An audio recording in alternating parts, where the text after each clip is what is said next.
Hello guys! Welcome back to my YouTube channel!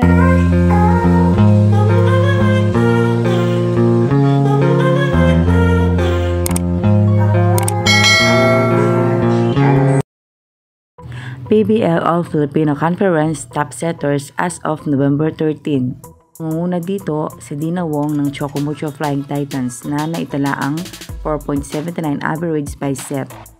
Pumapangalawa si Reden Macolangan ng PLDT na naitala ang 4.58 average by set. Ang ikatlo naman ay si Kyle Negrito ng Cool Smashers na nagkaroon ng 4.53 average by set.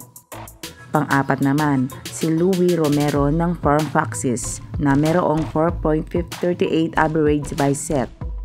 Ang panglima ay si Yasmin Nabor ng Cherry Tigo, merong 4.16 average by set. Heto ang update ng Chocomucho Flying Titans. Dedicated talaga sa kanilang training dahil sa November 16 ang laban nila with Petrogas. Gaganapin ito sa Phil Oil Eco Oil Arena at 7 PM. Haggard, pero fresh pa rin ang mukha ng bawat isa. Napakasipag talaga nila sa kanilang training, lalo na panglima na ang kanilang panalo.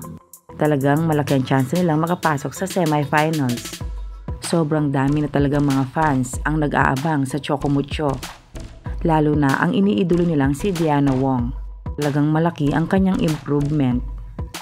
Pansin talaga ang pagka-dedicated niya sa laro. Malaking ambag ang ibinibigay niya sa kanilang team.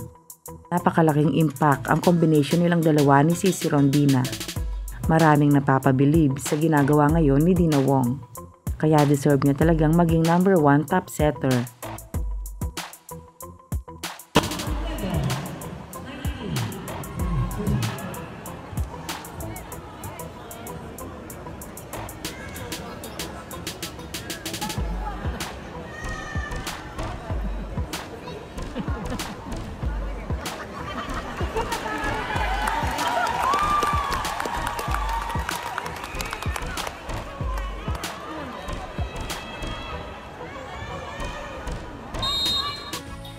So, ayun na nga guys. Kung nagustuhan mo ang video nito, huwag mo naman sanang kalimutang mag-like at mag-subscribe. At pakipindutin mo na din ang notification bell para lagi kang updated sa aking mga videos.